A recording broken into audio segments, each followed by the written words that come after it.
අන්ධකාරය දුරු කර මිනිසුන්ගේ ජීවිත ධර්මාලෝකයෙන් ඒකාලෝකමත් කරන සැදැහැති බෞද්ධ ජනතාවට ධර්ම ඥානය ලබා දෙන සුවහසක් ජනී ජනයාගේ උත්සපන් උපුතුවාලන රෑන ප්‍රදීපාවලෝකය.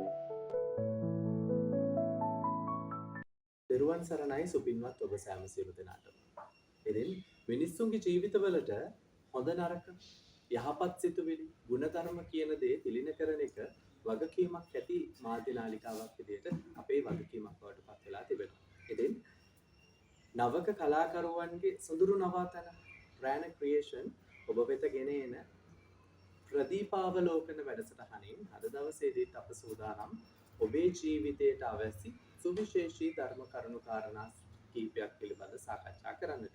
ඉතින් අද දවසේදී මේ ධර්ම සාකච්ඡාව සඳහා අපි වැඩම කරවා ගත්තා බණ්ඩාරවත්ත ශ්‍රී නන්දනාරාම විහාරවාසී බුත්පිටියේ සුදස්සී ස්වාමීන් වහන්සේ. ඉතින් අවසරයි අපේ හාමුදුරුවනි අපගේ වැඩසටහනට. ඉතින් ඔබ වහන්සේත් සමග අපි සූදානම් අද මේ ධර්ම සාකච්ඡාව ඉදිරියට කරගෙන යන්නට. අද දවසේදී අපේ මාතෘකාව බවට පත් වෙන්නේ දසපාරමිතා.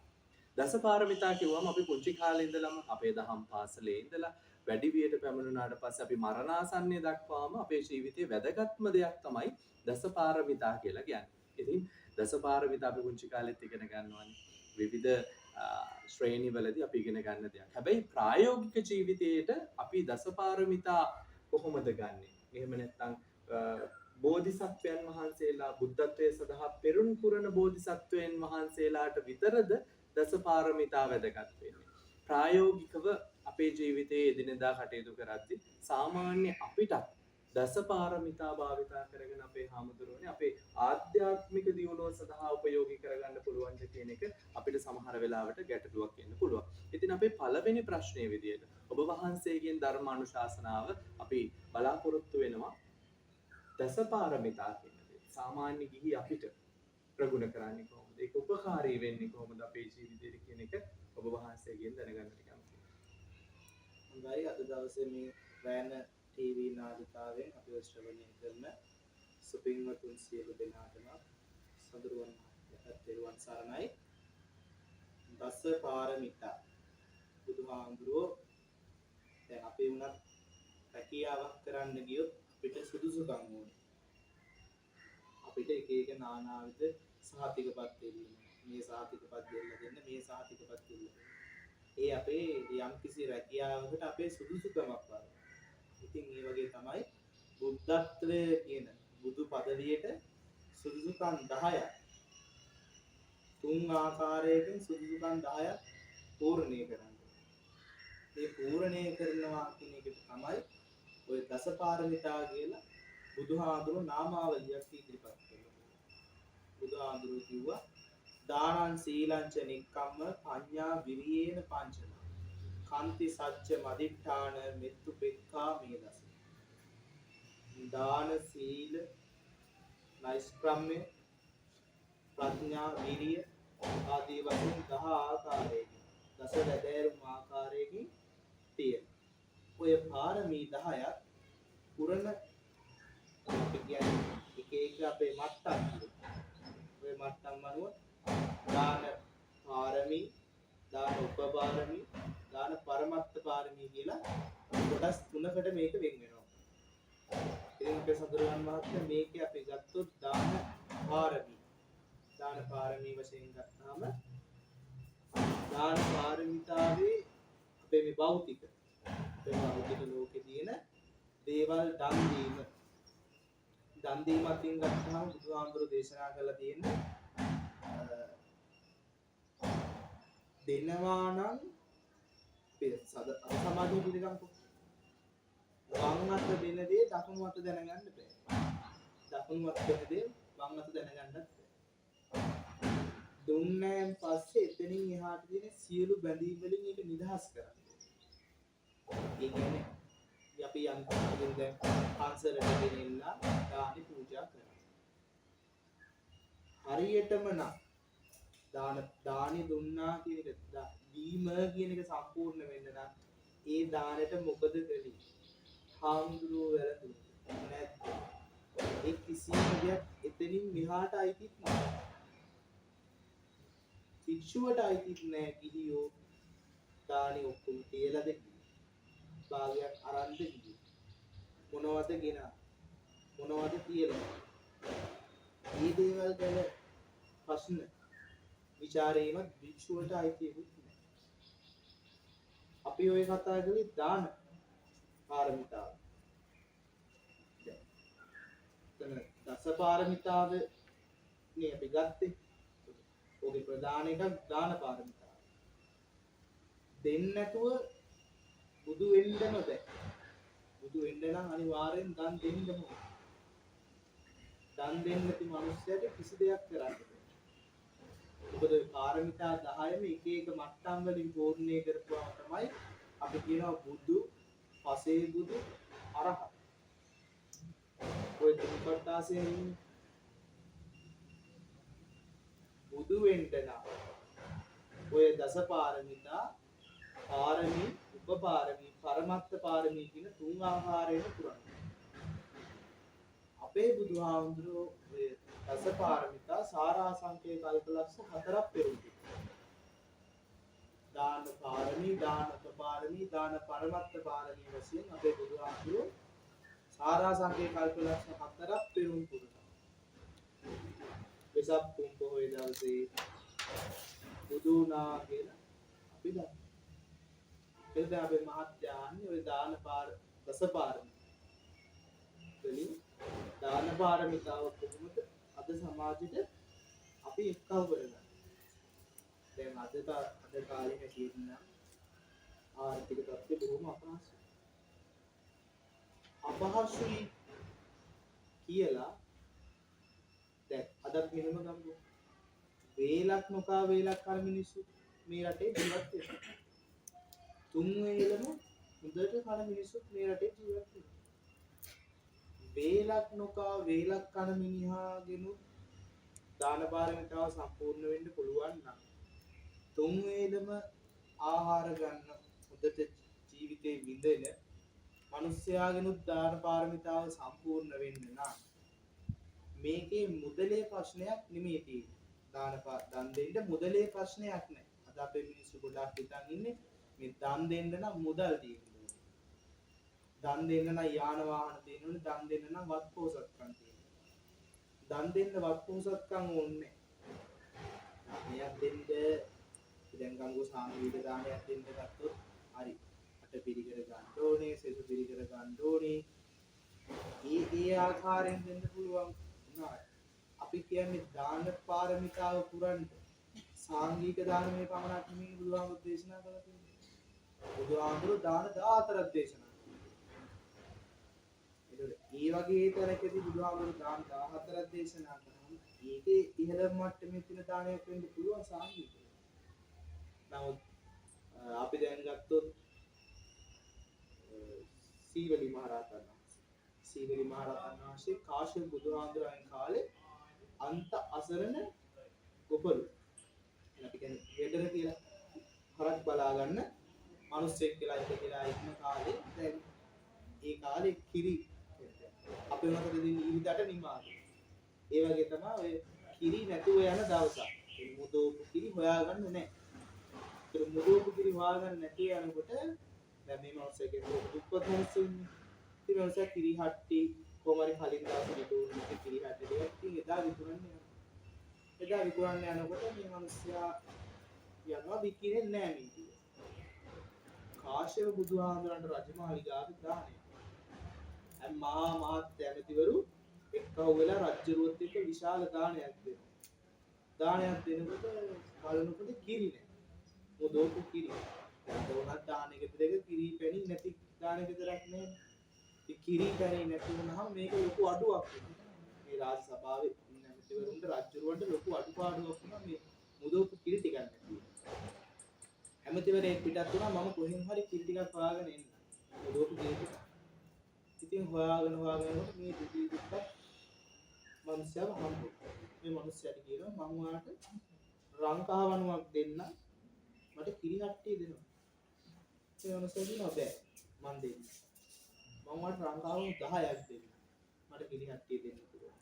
මේ අවශ්‍ය කියනවා ඒත් 100ක් 1000 ඒත් බෑ. ඒත් බෑ ගහම මේ ඇමති අහන ඔයාට ලංකාවට කීයක් ඕනද? මේ මනුස්සයා කියනවා මට කිරි හට්ටිය නෙමෙයි වටින්නේ.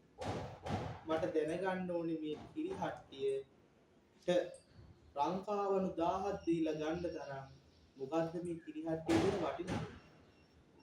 ඊට පස්සේ මේ මහාමාත්‍යය කියනවා මේ කිරි හට්ටිය පූජා කරන්න අද ලෞතුරා කාශ්‍යප බුදුහාමුදුරුවෝ උන්වහන්සේගේ දානය පිණිසයි මේ කිරි හට්ටිය අරන් මේ මනුස්සයා ඊට පස්සේ තේරුම් ගන්නවා මම දුන්නේ නැති හින්දායි මට මේවත් නැත්තේ. මම සංසාරේ දීලා නැහැ. දුන්නා නම් මෙහෙම දුක් විඳින්න වෙන්නේ. ඒකයි බුද්ධ අවවාදය. මේ මනුස්සයා කියනවා හරි මම කිරි හට්ටිය දෙන්න. හැබැයි කිරි හට්ටිය පිළිගන්වන්න මට අවසරය දෙන්න. හැමදෙවරයක් කැමති. දානේ වළඳලා අවසානයේ අතුරුපසු දැන් බෙදෙනවා. මේ මනුස්සයා කිරි හට්ටිය අරගෙන කාශ්‍යප බුදුහාමුදුරන්ගේ පාත්‍රයට බෙදුවා. බෙදලා 500ක් මහරහතන් වහන්සේලාට එකම කිරි හට්ටියෙන් බෙදුවා. පිළිගන්වලා අවසානයේ මේ මනුස්සයා කිරි හට්ටිය දිහා බලනවා තවත් කිරි ඉතුරුයි. මේ එකම කිරි හට්ටිය. දාන පාරමිතාවේ ආනිසංස දිත්තලම්ම වේදිනිය ලැබුණා. එක කිරි හට්ටියකින් 500ක්. බුද්ධ ප්‍රමුඛ 500ක් භික්ෂු මහා සංඝරත්නයේ කිරි පූජා කරන්න තරම් ඒ දාන පාරමිතාව ප්‍රබල වුණා. ඒතර දැන් ඔතන තිබ්බේ නෑ මුදල්. ඔතන තිබ්බේ නෑ ධනයක්. ඔතන තිබ්බේ නෑ බලයක්. ඔතන තිබ්බේ නෑ කුලයක්.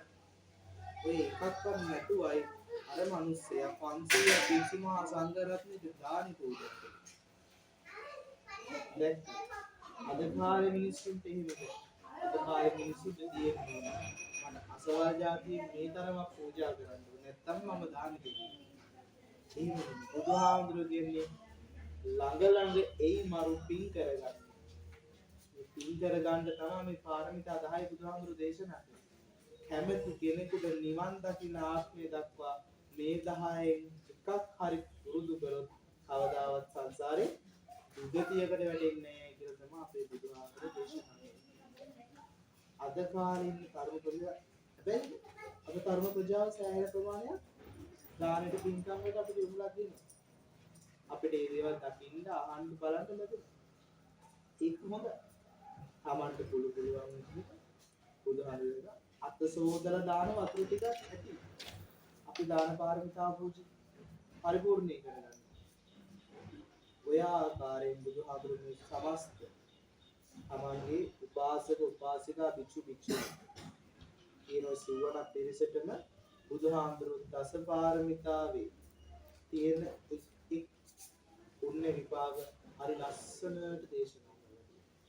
ඒවෙන් මිනිසුන්ගේ ජීවිතේ යහපත් කරගන්න බුදුහාමුදුරුවෝ කවදාවත් කවුරු හරි කෙනෙක් කියොත් තව කෙනෙකුගේ ගෙදර මට මේ දේ දෙන්න. එයා දුන්නොත් අර ඉල්ලගෙන ගිහුව මිනිස්සයා කවදාවත් හිතනද මේ මිනිස්සයා නැති වෙන්න ඕනේ වැටසෙන්න ඕනේ කියලා නෑ. තව ටිකක් මේ මිනිස්සයාට ලැබෙන්න ඕනේ කියලා හිතනවා. ඒ දීමේ ආනිසංස. මල්ලඟ තියෙන දේක් මං කාලෙක දුන්නාම ඒ මිනිස්සයා සතුටු වෙනවා. අයි මේ මිනිස්සයා ළඟ තිබිලා මට දුන්නා. ඒ දීමේ ආදීනවය. එවලේ ලැබෙන විපාකයක් තමයි අර මිනිස්සයා හිතනවා මේ දීපු මිනිස්සයා මට හරියන්නේ. ඒක හැමෝටම ලැබෙන තියාගෙන මුදල කට්ටිය ජීවෙන්නේ. ඒ ඇතුලේ තියෙනවා. නෑ කියලා කියනවා. ඒ වගේ දේවල් මේ ලෝකේ වෙන අතරේ බුදුහාමුදුරන්ගේ දහම දාන පාරමිතාව අතුලත් දස පාරමිතා. මේ තුලින් මෙලොව පරලොව දෙක තියෙනවා. මහත් වූ සැප විපාක ලබනවා. එමයි හැමදෙරනේ මේ දැන් ගොඩක් දේවල් අපේ අද වැඩසටහන බලන බොහෝ දෙනෙකුට දැනගන්නට පුළුවන් වෙයි. මේ දාන පාරමිතාව කියන දේ දස පාරමිතා ඇතුලේ තියෙනවා. එතකොට මේ දස පාරමිතාවල සුවිශේෂීම පාරමිතාවක් තමයි එක පාරමිතාවක් තමයි දාන පාරමිතාව. දාන පාරමිතාව වර්තමාන ජීවත් වෙන මිනිසුන්ගේ ජීවිතය ගත කරන්නේ කොහොමද අපි උපයෝගී කරගන්නේ? දැන් අපේ සංගමන මහත්තයා පහුගිය දවස් ටිකේ අපිට ආවනි සුලිගුණාටුවක් ඇවිල්ලා නුවර අතුරු බණ්ඩාරයට තිබෙන මිනිස්සු රෝසේ දුකට පත් වුණා. ගෙවල් දොරවල් අහිමි වුණා, යාන වාහන වතු පෙට්ටි පෙරක් මිනිස්සුන්ගේ ඒ ඔක්කොම තියෙද්දි මේ මිනිස්සුන්ගේ ගෙවල් පිටින් ගියා. අවුල මිනිස්සු එක්කෙනෙක්වත් නැහැ. ඔය ආකාරයෙන් මිනිස්සු අපහසුතාවයටපත් වුණා. ඔතෙන්දි හරි ලස්සන සිද්ධියක් වුණා. මේ දැක්කද දන්නේ ගෙදර කණ්ඩ තිබ්බ හාල් හොඬුවයි හාල්ුවයි දෙකම ගෙල්ලා බාර දීලා තිබ්බ අවස්ථාවක් තිබුණා. තව තැනක පෙන්නනවා එක වයසක තාත්තා කෙනෙක් එයාට එයාවිල කියන මට වැඩිපුර දෙයක් ගෙල්ලා දෙන්න බෑ මට පුළුවන් වතුර බෝතල් ටිකක් විතරයි කියලා වතුර බෝතල් තුන හතරක් ගෙල්ලා එයා දෙනවා බෙදෙන කට්ටිය අතර. ඉතින් උතන දැන් අපි දැක්කා අපි ගොඩාක් ලොකුවට දාන පාරමිතාව පූර්ණී කරන්න හම්බෙච්ච අපේ අවස්ථාව. ඒකට අපේ ලංකාවේ මිනිස්සු සෑහෙන ලංකාවේ වර්තමානයේ ඉන්න තරුණ ප්‍රජාව සෑහෙන වෙහෙසක් ධනයක් යොදවලා මේ අවතැන් වෙච්ච මිනිස්සු වෙනුවෙන් දන් දෙන්න උදව් උපකාර කරන්න ගොඩාක් මහන්සි වෙනවා. උතන දැන් ඔය අර මම වගේ හාල් ටිකක් යෝගුවේ ගෙදර තියෙනවනේ. ඉතින් හිතන්නකෝ ඛණ්ඩ තියෙන හාල් ටික එවන්න තරම් මේ මනුස්සයාගේ හිත කොච්චරම පිරිසිදු වෙනවද? වර්තමානයේ නැති බැරි කන් අතර දාන පාරමිතාව ඉහළින්ම පුරුදු ගණක් විදිහට අපි දකිනවා. කියන්නේ ගොඩාක් දේ මනුස්සයාට පින් නැහැ කියලා. එහෙම නෙමෙයි. අතන අර මනුස්සයාට තියෙන හින්දා ඒ මනුස්සයා හැම දුන්නේ. නැති මනුස්සයෙක් කියලා තියෙන ටික දෙනවා. තියෙන මනුස්සයෙක්ගෙන් දෙයක් දැන් ඔයා ළඟ කෑම පාර්සල් දෙකක් තියෙනවා නම් ඔයාගෙන් එකක් කිල්ලුවාම එකක් දෙන එක අහන්න දෙන්නේ. ඔයා ළඟ එක කෑම පාර්සලයක් තිබිලා මම කෑම ටිකක් කිල්ලුවා ඒ කෑම පාර්සල දුන්නොත් එතන සෑහෙන ලොකු වෙනසක්. ගොඩාක් තියෙන තැනකින් එකක් හම්බ වෙනවා කියන එක එච්චරටම අපිට හිතට ගන්න කාරණාවක් නෙමෙයි. නමුත් එකක් තියෙන තැනකින් ඒ එකක් දන් දෙනවා කියන්නේ අන්න අර බුදුරාඳුරු කියපු දාන පාරමිතාවට හොඳ උදාහරණයක්. මම දැන් දෙනවල වර්තමාන අපේ තරුණ ප්‍රජාව පුරාණයි මහා සෑම කියලා පූජා කරනවා. සේරු ආවිල කියලා පූජා කරනවා. සෝමා බුදුහාමුදුරුවෝ කියන්නේ අපි සියලුම අපේ සියලුම මේ සත්‍යයන් වෙනුවෙන් ඒ බර තනියම කරට අරගෙන සංසාරේ සාගරයෙන් ඉදිරියට ගිනපු මහා උත්තමයන් වහන්සේ.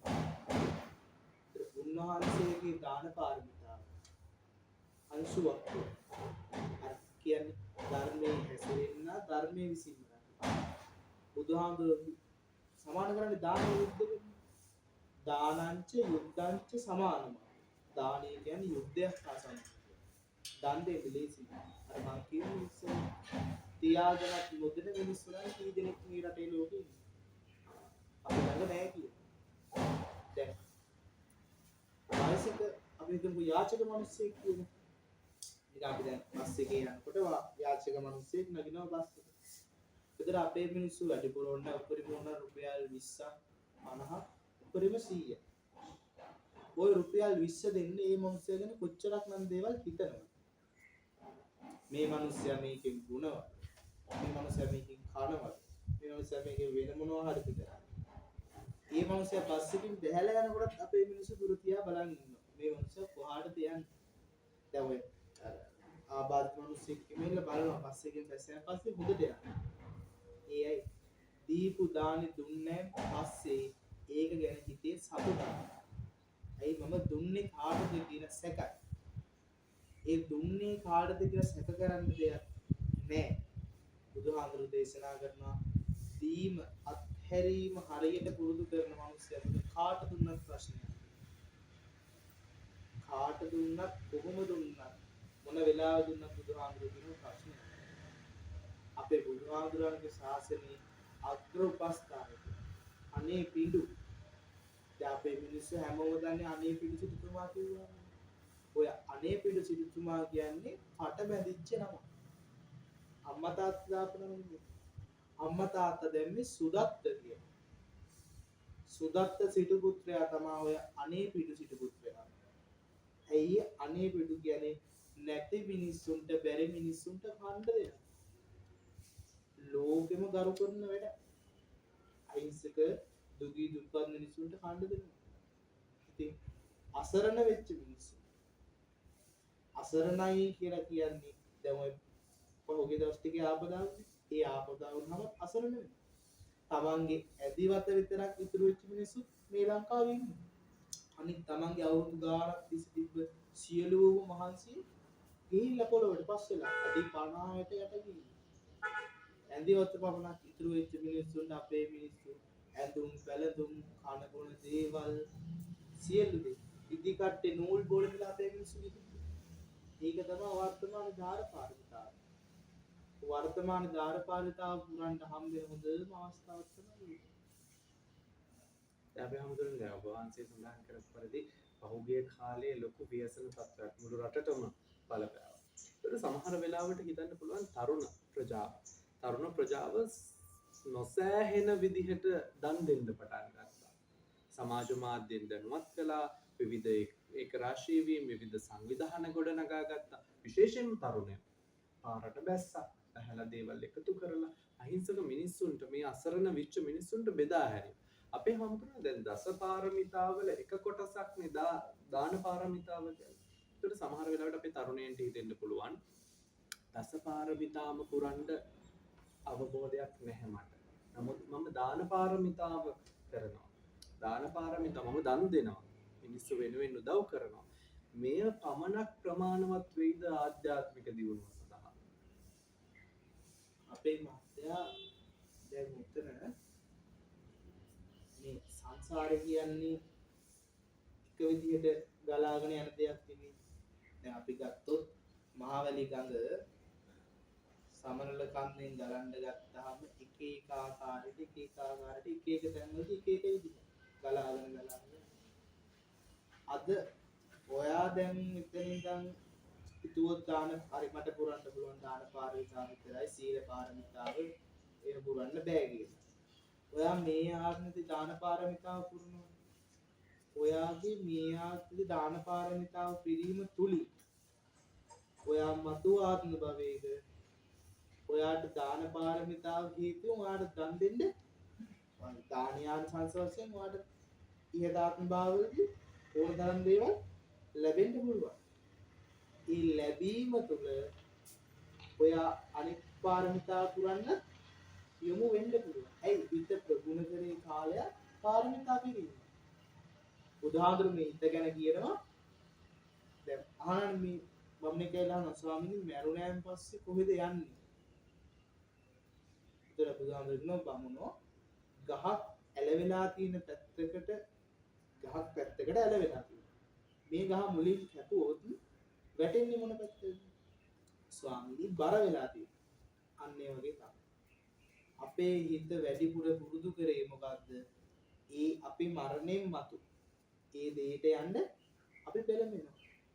ඔයා දන් දුන්නා නම් මේ ආත්ම භාවයේ සෑහෙන කාලයක් ඒ දානේ දීම හිතට පුරුදු කිරීම.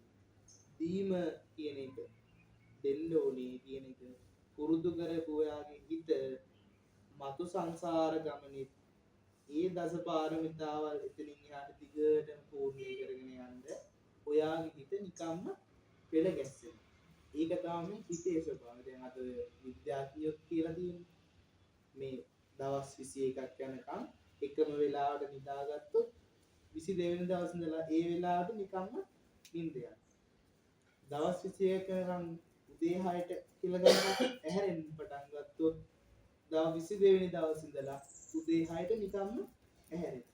මේ හිතට පුරුදු කරගන්න. මේ හිත තමයි හැම තැනකදීම ප්‍රබලවත්. මේ පාරමිතා 10ම පුරන්න බෑ හිත නැත්තම්. හිත බුදුහාමුදුරුවෝ හිත කියන එක ගැන තමයි ගොඩාක් දේශනා. බුදුහාමුදුරුවෝ හිතුවනේ දීපංකර පාදමූලදී හිතුවම ඒකාන්තයෙන් බුදු වෙනවා. ඒක උන්වහන්සේ මේ මහා භද්‍ර කල්පයේදී සම්පූර්ණ කරා. ඒ වගේ තමයි මම දන් දෙනවා කියන එක විතර තරුණ හිතට සමාජ කදින් කාවද්ද ගත්තොත් ඒක තමන්ගේ මත සංසාර ගමනට බොහෝ සෙහිපකාරී එහෙමයි අපේ ආමුදුරුවනේ මම හිතන්නේ අද දවසේදී අපේ ධර්ම සාකච්ඡාවෙන් බොහෝ දේවල් අපි සාකච්ඡා කරා විශේෂයෙන්ම අපේ ජීවිතවලට වැදගත්ම දේවල් රාශියක් අපි කතා බහට ලක් කරා. සමහර වෙලාවට අපි අදිෂ්ඨානශීලී නොවීම අපේට යන දැඩි කෝපය ඊට පස්සේ දන් දෙන දේවල් මේ හැම දෙයක්ම අපේ ජීවිතයේ සාමාන්‍ය ජීවිතයේ අපිට වැදගත් වෙන දේවල්. දසපාරමිතා කියන දේ ගිහි අපිට ප්‍රගුණ කරනවා නම් හොඳ මිනිස්සෙක් විදියට ජීවත් වෙන්න ආධ්‍යාත්මික දියුණුවක් ඇති කරගන්නට අවශ්‍ය දේවල් බවට පත් වෙනවා. ඉතින් අපේ හාමුදුරනේ නාලිකාවක් විදිහට අපි අපේක්ෂා කරන දෙයක් යහපත් පුරවැසියන් මේ රටට වැඩදායි පුරවැසියන් බිහි වෙන එක තමයි අපිත් බලාපොරොත්තු වෙන කාරණාවක් බවට පත් වෙන්නේ. ඉතින් අද දවසේදී මේ ප්‍රාණ ප්‍රදීපාවලෝකන වැඩසටහනට වැඩම කළ වදාළ බණ්ඩාරවත්ත ශ්‍රී නන්දාරාම විහාරස්ථානයේ විහාරවාසී බුත්පිටියේ සුදස්සි අපේ හාමුදුරනේ වහන්සේට নমස්කාර පූර්වක ස්තුතිය ප්‍රදානය කරමින් නැවතත් මීළඟ පොහොව දවසෙත් මේ ආකාරයෙන්ම ඔබේ ජීවිතයට අවශ්‍ය ධර්ම සාකච්ඡාවක් අරගෙන ඔබේ නිවසට පැමිණීමේ බලාපොරොත්තුවෙන් අපි ඔබෙන් සමුගන්නවා. ඔබ සැමට තෙරුවන් සරණයි.